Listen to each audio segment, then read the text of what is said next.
뭘 알아봐. 진짜 보내기로 작정했네. 이게 정말 내 소원인가? 여기 프라이드 챙겨요. 제 친구한테 들었는데 백도원 감독도 그렇대요. 기분 많이 나쁘셨죠? 잘하던데요? 나 지금 노란하고 있구나.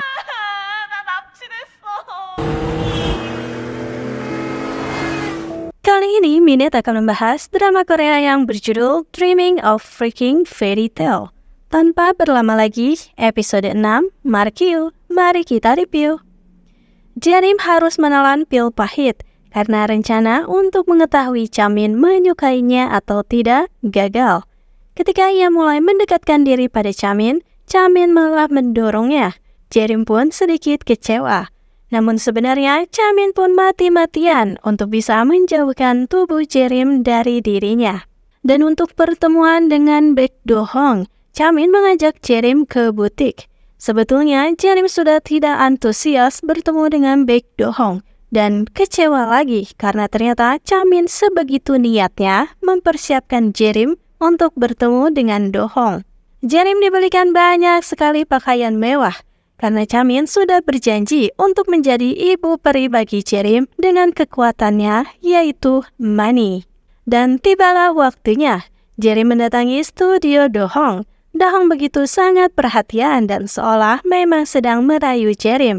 Ditambah ketika Jerim secara spontan membahas mengenai Chamin, Do-hong secara tiba-tiba menarik kursi dan meminta untuk tak membahas pria lain di hadapannya. Karena selama ini Do-hong menyukai Jerim, suasana pun langsung berubah romantis. Do-hong menatap mata Jerim dalam-dalam dan seolah bersiap mengkisunya. Tapi dalam sekejap, Jerim malah membayangkan adegan kisunya dengan Chamin. Namun tiba-tiba semua menjadi kacau, karena di tempat itu ternyata ada kakak Baek Do-hong juga. Pria itu tidak tahu malu. Ia memiliki kebiasaan untuk memeras adiknya dengan mengeluarkan naskah yang dibuat oleh Do-hong mengenai cerita BL alias kaum pelangi. Di dalamnya, Do-hong juga menuliskan semua hal yang disukai wanita dan mengatakan juga semua perkataan Do-hong barusan itu hanyalah bohong belaka. Jerim merasa tak gentar, ia justru membalas perkataan dari si kakak pemeras. Karena sudah terlalu malu, Do-hong pun meminta Jerim untuk pergi. Tapi sebelum Jerim pergi, ia malah memberikan semangat agar Baek Do-hong tak malu dengan karya buatannya sendiri.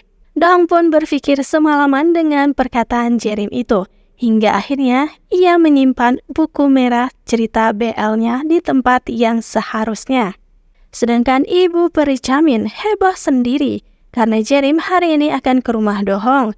Ia bahkan sampai berhalusinasi lagi. Ditambah pegawai mendapat informasi jika Baek Do-hong adalah seorang perayu wanita yang handal. Mendengar hal itu, Chamin pun segera pergi ke alamat studio Do-hong. Dan ia malah melihat Jerim sedang keluar gedung. Saat mencoba menelpon, namun anehnya Jerim malah menolak telepon darinya. Esok harinya, Chamin sengaja datang pagi-pagi ke Cheongdam untuk menunggu Jerim. Tapi Jerim malah mengacuhkan dirinya. Bandan A juga datang dan mengajak Jerim untuk berbincang. Bandan A tiba-tiba meminta maaf karena tindakan Chamin yang telah melewati batas di pesta. Dan bercerita jika Chamin dan dirinya telah bertaruh hanya untuk bersenang-senang dan membuat kehebohan agar ada bahan gosipan. Jerim termenung sebentar dan jawaban Jerim justru membuat Bandan A kepanasan sendiri. Ia mengatakan jika tak apa meski Chamin menjadikannya mainan karena dirinya pun menikmatinya. Dan Chamin adalah pencium yang hebat. Kalimat itu cukup membuat Bandan A menahan amarahnya. Tapi sebenarnya Jerim merasa sakit hati karena sudah dipermainkan. Jadi ia mengabaikan dan ketus pada Chamin. Bahkan marah-marah mengatakan agar Chamin tak ikut campur lagi dalam urusan pribadinya. Sedangkan Bandan A, agar tak ngamuk, ia mencoba untuk elegan dengan menyebut merek-merek mewah. Tapi tetap saja ia tak bisa mengendalikan amarahnya itu. Sungguh gawat, Jerim diculik. Siapakah penculiknya? Dan ternyata itu adalah ulah dari para paman Bandan A yang mantan preman. Diam-diam mereka mengintai Jerim, bahkan sampai menyamar hanya untuk mengetahui wajah Jerim. Dan setelahnya sungguh kacau. Paman preman menculik Jerim. Awalnya Jerim berniat kabur, tapi malah menyemprotkan air cabai ke mukanya sendiri. Sungguh adegan penculikan yang kocak. Jerim dibawa ke gudang kosong dan diikat. Ia memohon untuk dilepaskan.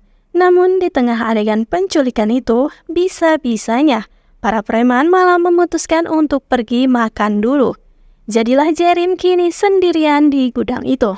Jerim memutar otaknya lalu memanggil ponsel pintarnya. Tapi terkadang ketika dibutuhkan malah tak berguna dan membuat kesal. Ponsel pintar membuat kesal Jerim karena malah tak mengerti maksud dari perkataan Jerim. Namun untungnya, akhirnya ia berhasil juga menelpon temannya itu. Teman Jerim sedang bersama dengan Chamin, karena tadi dia mencari Jerim ke Chungdam Heaven. Tak lama Jerim pun menelpon. Dengan panik, ia mengatakan jika sedang diculik. Sedangkan di gudang, paman preman sudah kembali, dan mereka pun meminta Jerim untuk keluar dari Chungdam, atau jika tidak akan dibotaki. Jerim mencoba menjelaskan jika ia tak ada maksud apapun pada Moon Jae-min, tapi si paman preman malah menceritakan aib keponakannya sendiri, mengatakan jika Ban dan Ah bahkan sampai rela mengubah seluruh wajahnya demi kecantikan. Dan Pangeran Chamin kita pun dengan siap siaga langsung meluncur mencari keberadaan Jerim. Di tengah perjalanan, Chamin mengingat kejadian pahit dulu. Sepertinya saat kecil ia pernah diculik juga. Daripada mesti botak, akhirnya Jerim bersedia membuat surat perjanjian untuk keluar dari Chungdam Heaven. Namun tiba-tiba pintu gudang terbuka. Ternyata Pangeran Chamin sudah datang dengan begitu kerennya. Dengan mudah ia pun mengalahkan para paman preman dan langsung memeluk Jerim. Dan episode 6 pun berakhir dengan Jerim yang hanya bisa melotot dengan perlakuan manis Chamin itu.